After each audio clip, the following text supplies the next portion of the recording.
Welcome to Vijay talk and welcome to another video. நம்ம ஒரு விஷயத்தை பேசுகிறோம் அப்படின்னா யாரை பற்றி பேசுகிறோம், என்ன பேசுகிறோம், எப்படி பேசுகிறோம் அப்படின்றது ரொம்ப முக்கியம். போகிற போக்கில் எனக்கு என்ன மயிரே போச்சுன்னு பேசிட்டு போனால் வர்றவன் போகிறவெல்லாம் வச்சு கும்மாங்குத்து குத்த தான் செய்வான். அப்புறம் குத்துதே குடையுதே அப்படின்னா என்ன பண்ண முடியும்? ஏன்னா அடினா அடி, அப்படி ஒரு அடி, செம்ம அடி.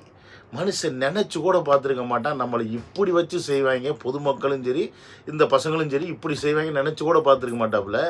19 போக்சோ வழக்கு அவன் கிழிச்சிக்கிட்டு இருக்கான். பேசுனதுக்கு மன்னிப்பு கேட்கலைனாலும் பரவாயில்ல, ஒரு வருத்தத்தையாவது தெரிவிச்சிருக்கணும். அதையும் செய்யாமல் எகத்தால கூந்தலாக உட்காந்துக்கிட்டு மிரட்டுற தோணியில் பேட்டியாரை கொடுத்த ஒருத்தர் இன்னைக்கு எப்படி கொடுத்துட்டு இருக்கான்னு கொஞ்சம் பார்ப்போமா? என்னால் முடியலைங்க. சேலத்தில் நடந்த பொதுக்கூட்டத்தில் நடிகர் விஜய் எந்த பெண்ணையும் கட்டிப்பிடித்தார் என்று சொல்லவில்லை. அவர் எந்த பெண்ணோடும் அந்த மேடையில் லிப்ஸ்டிக் முத்தம் கொடுத்தார் என்று சொல்லவில்லை. அங்கு வந்த பெற்றோர்களை நான் கொச்சப்படுத்தவில்லை. அங்கு வந்த மாணவிகளை நான் கொச்சப்படுத்தவில்லை. நான் பேசிய கருத்து என்பது திருச்சியை சேர்ந்த, மதுரையைச் சேர்ந்த, சென்னையைச் சேர்ந்த சில டிக்டாக் பிரமுகர்கள் தன் குடும்பத்தோடு கணவரோடு அவர்கள் கட்டிப்பிடிப்பது, முத்தமிடுவது, மார்பை காட்டுவது, தொப்புளை காட்டுவது, தொடையை காட்டுவது என்று நேரடியாக லைவாக அதையெல்லாம் ஒளிபரப்புகிறார்கள். இதையெல்லாம் ஒளிபரப்பி தான் நீங்கள் ஷேர் செய்து, அதையெல்லாம் ஒளிபரப்பி தான் லைக் வாங்கி அந்த வியூவர்ஸை அதிகப்படுத்தி அதனூடாக நீங்கள் பணம் சம்பாதிப்பதை விட நீங்கள் வேறு தொழில் செய்யலாம் என்று அதுபோன்று சமூக வலைதளத்தில் பஞ்சு குழந்தைகள் நெஞ்சை விதைக்கின்ற அந்த பிரபலங்களை குறித்து நான் பேசிய கருத்தையும், விஜய் நடத்திய பரிசளிப்பு விழாவுக்கு பரிசு வாங்க மாணவிகளோடும் அந்த பெற்றோர்களோடும் ஒப்பிட்டு அவர்களாகவே தங்களை தரந்தாழ்த்திக் கொள்கிறார்கள் என்பதுதான் என்னுடைய புரிதல். அடா பாவி, என்னென்ன பேசலாம் பேசிவிட்டு அந்த பொல்ட்டி இப்படி அடிக்கிறாங்க. திமுக கூட்டத்தில் சேர்ந்த எல்லாரும் இப்படித்தான் இருப்பாங்க போல, எல்லாரும் இப்படித்தான் இருப்பாங்க. திட்டு பசங்களாக இருக்காங்க. பேசுகிறதெல்லாம் பேசிவிட்டு கடைசியில் நான் விஜயை சொல்லவில்லை, கட்டிப்பிடித்து லிஃப்ட் கிஸ் அடிக்காருன்னு சொல்லவில்லை, நான் டிக்டாக் பிரபலங்களை சொன்னேன். அடா பாவி மனசா, இப்படி இவ்வளோ சோஷியல் மீடியா இருக்கும்போது, இவ்வளோ ரெக்கார்டு இருக்கும்போது இவங்கெல்லாம் இந்த புழுகு, அதாவது அண்ட புழுகு ஆகாச புழுகுன்னு சொல்லுவாங்க, அப்படி புழுகுறாங்களே. அப்போ எப்படி இத்தனை வருஷமாக இவங்க ஆட்சியை அமைச்சிருக்காங்க அப்படின்றத இன்றைக்கி இருக்க 2K கிட்ஸ் நீங்கள்லாம் புரிஞ்சுக்கணும். நம்ம அப்பா அம்மாக்கெல்லாம் இவங்க இப்படி தான் ஏமாற்றிருக்காங்க. ஏன்னா சோஷியல் மீடியா ஒன்றும் கிடையாது, என்ன பேசுகிறாங்கன்னு ப்ரூஃப் கிடையாது. அவங்க என்ன பேப்பரில் எழுதணும்னு நினைக்கிறாங்களோ அதுதான் போடுவாங்க, என்ன நியூஸ் சேனலில் சொல்லணும்னு அதுதான் சொல்லுவாங்க. இன்றைக்கி இந்த சோஷியல் மீடியா, யூடியூபு, ட்விட்டரு இதெல்லாம் இருக்குது அப்படின்றனால இன்றைக்கி இவங்களோட தண்டவாளத்தில் ஏறும்போது ஆகா இதுக்கு மேலேயும் நம்ம முட்டு கொடுத்துட்டு இருந்தோம்னா நம்மளை மொத்தமாக முடிச்சு விட்ருவாங்கன்னு மன்னிப்பு கேட்காத குறையாக வச்சு புலம்பிக்கிட்டு இருக்கான் மனுஷன். பட் இதோடு நிற்காமல் நான் பேசுனது தவறுதான் அப்படின்ற ஒரு வார்த்தையும் பதிவு பண்ணிட்டாப்புலன்னா இவரை இதோட யாரும் செய்ய மாட்டாங்க அப்படின்றத இவர் புரிஞ்சுக்கணும். இல்லை அல்ல அப்படிலாம் கிடையாது அப்படின்னு சொல்லிட்டு இவர் சைலண்ட் ஆகிட்டு இவங்களோட வாடகை வாய்கள்லாம் வச்சுக்கிட்டு உட்காந்து வண்டியாக பேசிக்கிட்டு இருந்தாங்கன்னா நம்ம பசங்க அப்புறம் களத்தில் இறங்கி என்ன செய்வாங்கன்றத ஆல்ரெடி பார்த்துட்டாரு. அது இன்னும் எந்த அளவுக்கு இருக்குன்றத இனி வரப்போகிற நாட்களில் பார்ப்பார். ஸோ அவருக்கு ஒரு அட்வைஸாக இது இருந்துட்டு போட்டோம். ஆனால் அந்த ஆள் பேசின பேச்சுக்கெல்லாம் இன்றைக்கி தளபதி அவர்கள் இந்த ஸ்டூடெண்ட் ஃபெலிசிட்டேட் ஃபங்க்ஷனில் என்ன மாதிரியான விஷயங்களை செஞ்சுருக்கார் அப்படின்றத நம்ம இந்த வீடியோவில் பார்க்க போகிறோம். ஏன்னா எப்படிப்பட்ட ஒரு அரசியல் தலைவன் தேவை அப்படின்றத ப்ரூவ் பண்ணிக்கிட்டே இருக்கக்கூடிய ஒரு மனுஷன் அந்த அளவுக்கு எவனுமே கிடையாது இன்றைக்கி தமிழ்நாட்டில். அப்படி தான் நான் சொல்லுவேன். ஏன் நான் சொல்கிறேன் அப்படின்னு கேட்டிங்கன்னா, இன்றைக்கி அவன் அவங்களோட பேரை சம்பாரிச்சுக்கிறதுக்கு பண்ணாத விஷயத்துக்கு கூட நாங்கள் தான் பண்ணோம் தம்பட்டை அடிச்சுக்கிறாங்க. நம்ம வரி பணத்தை எடுத்து வீதியில் வாரி அரைச்சி ஆட்டம் பாட விட்டு வேடிக்கை பார்த்துக்கிட்டு அப்பாவும் சரி மகனும் சரி வேடிக்கை பார்த்துக்கிட்டு இருக்காங்க. ஜட்ஜ்மெண்ட்டு ஜட்ஜு கொடுத்தாலும் இவங்க ஆட்சியில் தான் ஜட்ஜ்மெண்ட் வந்துச்சுன்னு சொல்லிட்டு அதுக்கும் பெருமை பித்தல். இப்படி எல்லாத்துக்கும் பெருமை பித்திக்கிறவங்க. ஆனால் தமிழ்நாட்டில் நடக்கிற தவறுகளுக்கு மட்டும் இவங்க தலையாட்ட மாட்டாங்க. அதுக்கு மட்டும் கேட்டால் நாங்கள் கிடையாது, எல்லாம் கரையாமல் போய்கிட்டு இருக்கு அப்படின்னு முட்டு கொடுப்பாங்க. ஆனால் இங்கே ஒருத்தர் தன்னை இளைய காமராஜர்னு சொல்லாதீங்க அப்படின்னு சொல்லி ஒரு ரிக்வெஸ்ட்டை வச்சுருக்காரு. அப்புறம் ஒரு சின்ன ரிக்வெஸ்ட், இந்த 2026 பற்றியோ இந்த காமராஜர், இளைய காமராஜர் அப்படிலாம் எதுவும் சொல்லாதீங்க. போன ரெண்டாவது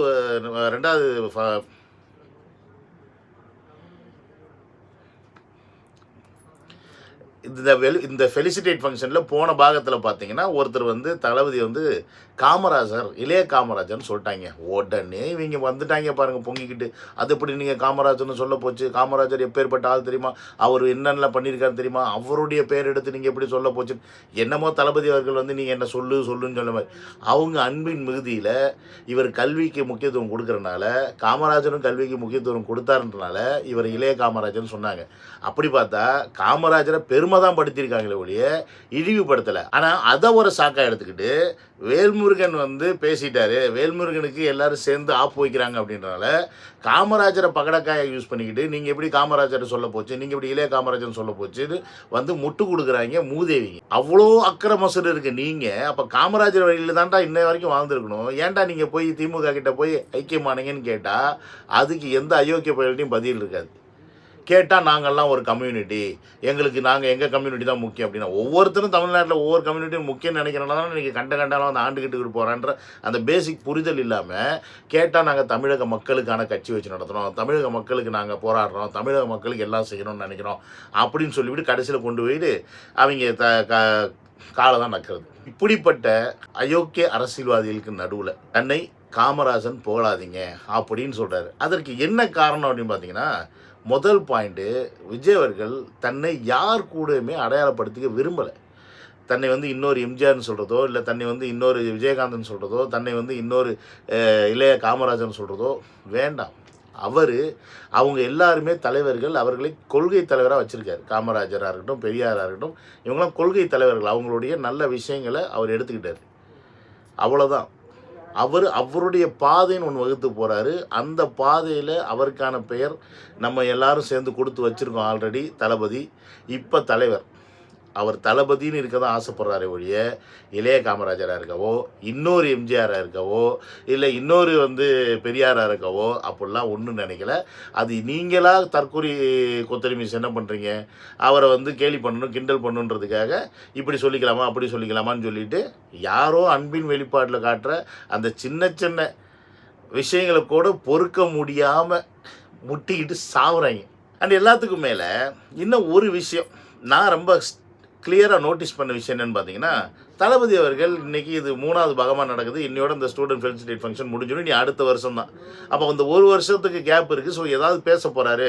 ஏன்னா ஃபஸ்ட்டு பாகத்தில் பேசினார், ஃபஸ்ட் பார்ட்டில். அப்புறமா செகண்ட் பார்ட்டில் ஒன்றும் பேசலை. ஏன்னா அதே நீங்கள் வச்சுக்கிட்டார். இன்றைக்கி தேர்ட் பார்ட்லேயும் ஒன்றும் பெருசாக பேசலை. இனிமேல் எண்டில் பேசுவாரான்னு தெரியல. ஆனால் இப்போ வரைக்கும் எதுவும் பேசலை. அப்படின்னும் போது என்னடா எதுவுமே பேசலையே, எப்படி அந்த கொத்தடி வயசுலாம் ஏதாவது பேசுவார், அதை வச்சு எடுத்து முட்டு கொடுக்கலாமேன்னு நினச்சிக்கிட்டு இருப்பாங்களே அப்படின்னு நான் நினச்சிக்கிட்டு இருக்கும்போது தளபதி க்ளோஸில் வாட்ச் பண்ணால் அப்போ தான் ஒரு விஷயத்தை நோட்டீஸ் பண்ணேன்.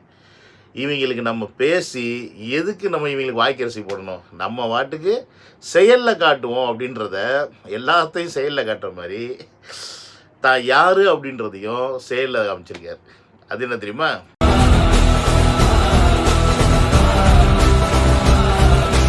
எஸ், இந்த முறுக்கு மீசை தான் நான் சொல்கிறேன். இந்த முறுக்கு மீசை அதாவது எப்படின்னா, டேய் ஆம்பளடாண்ணா, நான் ஒரு ஆள் தான்டா, நீங்கள் ஏன்டா இத்தனை பேர் தண்ணி குடிக்கிறீங்க அப்படின்ற மாதிரி முறுக்கு மீசையை வந்து முறுக்கி இவங்களுக்கெல்லாம் வந்து அப்படியே சிம்பாலிக்காக காட்டுறாரு. இப்போ கூட இன்னும் ஜனநாயகன் படம் ஷூட்டிங்கோ இல்லை ஏதோ இருக்குது அப்படின்னா சரி கெட்டப்புக்காக வச்சுருக்கான்னு நினைக்கலாம். ஆனால் இன்றைக்கி அந்த முறுக்கு மீசை விட்டுருக்கிறதுக்கான ரீசன் எனக்கு தெரிஞ்சு, நீ போன பாகத்தில் பொம்பளை பிள்ளைங்க அன்பால் என்கிட்ட வந்து நின்னதையும், என்னை கட்டி பிடிச்சதையும், என்னை அண்ணான்னு கூப்பிட்டதையும், அப்பான்னு கூப்பிட்டதையும் நீ அசிங்கப்படுத்தினே இல்லை. உனக்கு அசிங்கமாக தெரியுது அப்படின்னா நான் அதை திருப்பி செய்ய வேண்டாம். ஏன்னா என்னுடைய அன்பும் பிள்ளைகளோட அன்பும் உனக்கு அசிங்கமாக தெரியுது அப்படின்னா நாங்கள் அப்படி தான் அன்பை வெளிப்படுத்துவோம் அப்படின்றத திருப்பி காட்டியிருக்காரு இந்த ஃபங்க்ஷனில். அதோட வெளிப்பாடு தான் அந்த மியூசியம் இருக்குது. உன்னால் பிடுங்க முடியுது பிடிங்க அப்படின்னு தான் தளபதி சிம்பாலிக்காக சொன்ன மாதிரி எனக்கு ஃபீல் ஆகுது. இது எத்தனை பேருக்கு ஃபீல் ஆகுது அப்படின்றது எனக்கு தெரியல. உங்களுக்கு இதே மாதிரி ஃபீல் ஆச்சு அப்படின்னா அதை கமெண்ட் செக்ஷனில் போடுங்க.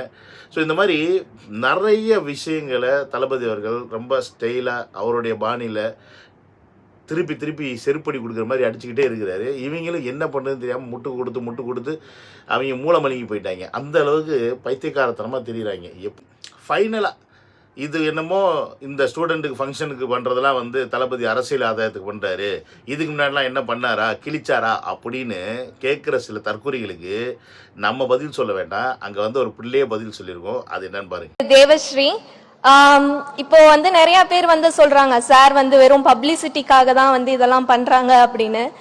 ஆனா 20 வருஷத்துக்கு முன்னாடி எங்க அம்மா கிட்டயும் சார் சொன்ன இதே வார்த்தை தான், நல்லா படிமா அப்படின்னு எங்க அம்மா கிட்ட சொல்லியிருக்காங்க. எங்க அம்மா ஸ்கூல் கட்டடிச்சுட்டு போய் சாரை பார்க்க போகும்போது சார் வந்து பார்க்க மாட்டேன்னு சொல்லிட்டாரு. ஏன்னா வந்து என்ன வந்து எப்ப வேணாலும் பாத்துக்கலாம், ஆனா வந்து படிப்பு தான் முக்கியம், என்னை விட வந்து படிப்பு ஒன்றும் கம்மியானது இல்லை அப்படின்னு சொல்லியிருக்காரு. ஸோ வந்து இப்போ வந்து எங்க அம்மாவோட ஆசையை நான் வந்து நல்லா படிச்சு இந்த இடத்துக்கு வந்து நிறைவேற்றினதுல ஒரு மகளா வந்து எனக்கு ரொம்ப சந்தோஷமா இருக்கு. கிட்டத்தட்ட 20 வருஷத்துக்கு முன்னாடி இந்த பொண்ணோட அம்மா தளபதி அவர்கள் கையில் இதே மாதிரி ஒரு ஃபங்க்ஷனில் வந்து பரிசு வாங்கியிருக்காங்க. அதையும் ஸ்கூலை கட்டடிச்சுட்டு வந்து தளபதி அவர்கள் பார்க்க வேறு வந்திருக்காங்க. ஸோ அந்த டயத்தில் தளபதி அவர்களே நீங்கள் வந்து என்ன வேணாலும் பார்த்துக்கலாம், ஆனால் படிப்பு தான் முக்கியம்னு சொல்லி எப்போ 20 வருஷத்துக்கு முன்னாடி அந்த அம்மா பரிசு வாங்க போல, அந்த மாதிரி ஒரு விழாவை தளபதியை பார்க்கணுன்னு இந்த அம்மா வந்து கட்டடிச்சுட்டு போயிருக்காங்க. இன்றைக்கி அந்த அம்மாவோடைய பொண்ணு வந்து இன்றைக்கி பரிசு வாங்குது அப்படின்னா, அப்போ தளபதி அந்த டயத்தில் இருந்தே பிள்ளைங்களுக்கான படிப்பில் என்னென்ன செய்யணுமோ அதை செஞ்சுக்கிட்டு தான் இருந்திருக்காரு. அப்படின்றத இந்த தற்கொலைங்க இந்த சின்ன பிள்ளை வாயிலிருந்து கேட்டு தெரிஞ்சுப்பாங்க நான் நம்புகிறேன். இதுக்கு மேலே இவங்க முட்டு கொடுக்குறாங்க அப்படின்னா அவங்க முட்டு கொடுக்கட்டும். ஏன்னா அவங்களுக்கு அதான் வேலை, அந்த காசுக்கு அவங்க அதான் செய்வாங்க. அவங்க எந்த அளவுக்கு முட்டு கொடுக்கட்டும். இப்போ இந்த ஸ்டூடெண்ட் ஃபெலிசிட்டேட் ஃபங்க்ஷனும் முடிஞ்சிருச்சு. எனக்கு தெரிஞ்ச தளபதி ஓரளவுக்கு இப்போ சைலண்ட்டாக இருந்திருப்பார். எதுக்குன்னா இந்த 3வது பாகத்தில் எதுவும் பிரச்சனை பண்ணக்கூடாது, இவங்க ஆளுங்கட்சியாக இருக்கிறனால எதுவும் ஏழரையை கூட்டக்கூடாதுன்றதுக்காக இந்த பிள்ளைகளோட இந்த ஃபங்க்ஷனை சுமூகமாக முடிக்கணும் அப்படின்ற ஒரு காரணத்துக்காக ரொம்ப சைலண்ட்டாக மெயின்டைன் பண்ணிட்டான்னு நான் நினைக்கிறேன். மீசையை முறுக்கிட்டாரு. இந்த ஃபங்க்ஷனும் முடிஞ்சு போச்சு, ஷூட்டிங்கும் முடிஞ்சு போச்சு, புது ஆட்களை கட்சியில் சேர்த்தாச்சு. இன்னும் ஏகப்பட்ட பேர் வெயிட்டிங்கில் இருக்கிறாங்க. இனிமே சரவெடி தான் தமிழ்நாட்டில், அதில் மாட்டுக்கிறதே கிடையாது. அது 22ஆம் தேதி தளபதி பிறந்தநாள் வேறு வருது. அதை அல்லோலகலப்படுத்த போகிறாங்க தமிழ்நாட்டில். அன்றைக்கி வேறு ஒரு ஜனநாயக படத்தோட கிளிம்ஸ் வேறு வருதுன்றாங்க. தெரியல எந்த அளவுக்கு உண்மை அப்படின்னு. இனி ஃபுல்லாக தீபாவளி தான். வருஷத்தில் ஒரு வாட்டி தான் தீபாவளி வரும். ஆனால் தமிழக வெற்றி கழக தொண்டர்கள், தோழர்கள், ரசிகர்கள், விஜய் ரசிகர்கள், மக்கள் எல்லாருக்குமே இனி தமிழ்நாட்டில் சரவெடி தான். இவங்களுக்கு நெஞ்சில் இடி தான், போய் சேர வேண்டி தான் அப்படின்றத சொல்லி இந்த வீடியோ முடிச்சுக்கிறேன். சியோன் அனந்த வீடியோவில் டேக் கேர்.